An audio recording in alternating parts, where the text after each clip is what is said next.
Hi. It's very easy to update the material issued to purchase requisition.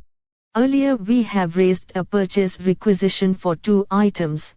We have also issued a material for one of the items.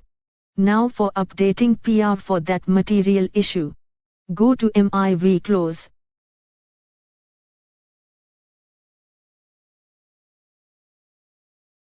Select that MIV and check that item.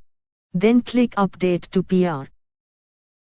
Select the respective item and then click Update.